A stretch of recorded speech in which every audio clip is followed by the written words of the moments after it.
Mark Milley, who even 2 years ago said they're going to have to be concessions made on both sides, and neither side's going to like the concessions that they're going to have to make. It works. But that's usually how it works. Joining us now, Democratic Senator Richard Blumenthal of Connecticut. He is a member of the Homeland Security, Armed Services, and Judiciary Committees. It's very good to have you on the show this morning. Senator, always great to have you on the show. You've written a letter regarding Kash Patel. It's interesting. Last hour, Jonathan and I were talking about Pam Bondi's hearing and said at times it seemed like the hearing was more about Kash Patel than Pam Bondi, because several times Pam Bondi saying, I will not have an enemies list. There will be no enemies list. She was asked about the media. She said no member of the media will be arrested for being a member of the media and doing her job. But the questions kept going back to Kash Patel, someone who, if he were the FBI director, would obviously work under her. I'm curious, your thoughts about that, your thoughts about Kash Patel and your concerns and why you wrote this letter. The reason for the letter, and thank you for having me to talk about it, is very simply to make my colleagues more aware of some of the really extremist views that he's expressed, his adherence to QAnon, his embrace of conspiracy theories, his statement that government undercover agents instigated and incited the January 6th insurrection, and maybe most important, his determination to go after enemies, that is, political opponents, judges, media, lawyers, who he regards as advocates of opposing political views. By the way, Senator, it's important for our viewers to recognize that many on that so-called enemies list are actually Republicans that Donald Trump appointed. That's absolutely right. Bill Barr, John Bolton, many others.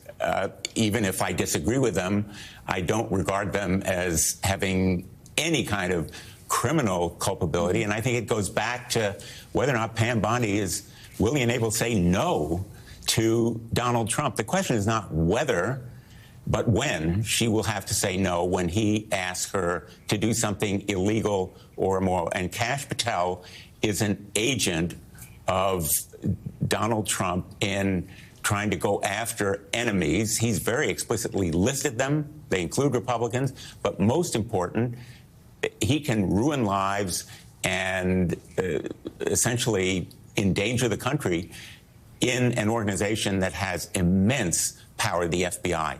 So, Senator, we should also just note that Pam Bondi yesterday said she wasn't aware of any Kash Patel enemies list. Again, he wrote it down. It's actually in his book there in the black and white. So let's spin this forward a little bit then. From what you heard from Attorney General candidate Bondi, do you have confidence on two things? Do you have confidence that, first, she will be able to rein in Kash Patel? And secondly, the question you just posed, will she say no to Donald Trump? I have no confidence whatsoever that she will be able to restrict Kash Patel. The position of director is supposed to be independent. She has limited kinds of resources to rein him in, and he can start investigation without even informing her office about beginning them. And second, on her independence, I think that's the key question that you've raised, and I have no confidence that she will refuse to put Donald Trump ahead of the American people. She has to be the people's lawyer. She has to tell truth to power. And as I told her, when I was Attorney General of Connecticut, my first loyalty was to the people of Connecticut. Hers has to be to the people of America. Donald Trump has said, I have an absolute right, his words, absolute right to do whatever I want with the Department of Justice. That's not the way the system should work. She has to be independent, and I have no confidence that she will be.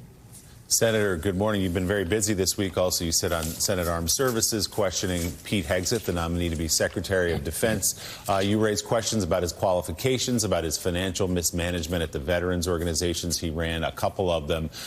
Coming out of that hearing, listening to the questions of your fellow Democrats, but also the support he enjoyed from Republicans in the room, do you believe that he will be confirmed? Willie, I think the Trump campaign, the transition team, has mounted a pressure effort, really a campaign relentlessly and tirelessly, and it's having an effect. I do believe he will be confirmed. I said he's maybe qualified to be a spokesperson at the Pentagon, but he is unqualified to be the Secretary of Defense. And he did run into the ground those two nonprofit veterans organizations, his only management experience, and a fraction of the number of employees and budget that he'll be responsible for administering if he is confirmed. But Republicans are falling in line because they have been so threatened and intimidated, frankly, by the Trump transition team and the right-wing ecosystem that has mounted this effort to get him confirmed. Senator, with regard to Pam Bondi, the designee, the appointer for Attorney General of the United States by Donald Trump, how much of it on your side of the aisle among Democratic senators is there a sense of relief in inquiring from Pam Bondi what she would do as Attorney General? Relief that, well, it's not Matt Gaetz. And is this helpful to her? I think there is some sense of relief because Gaetz was so far beyond the pale, just as Kash Patel is, and arguably Tulsi Gabbard. But I think also there is a very strong sense that we've seen this movie before and we know how it ends. Bill Barr, Jeff Sessions, both said in their hearings they would be independent. Bill Barr is the institutionalist who believes in the Department of Justice. But there's a history here, and Donald Trump really believes he has an absolute right to tell them what to do, to go after enemies, to use the Department of Justice as a tool of personal vendetta and retribution.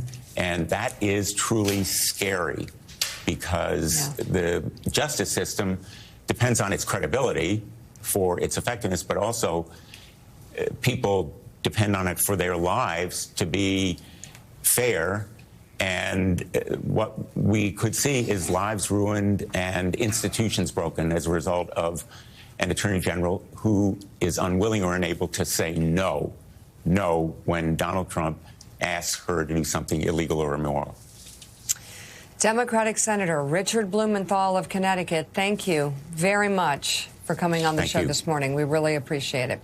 Chief White House correspondent for the New York Times, Peter Baker, thank you very much for coming on this morning, for your reporting. And still ahead on Morning Joe, White House National Security Communications Advisor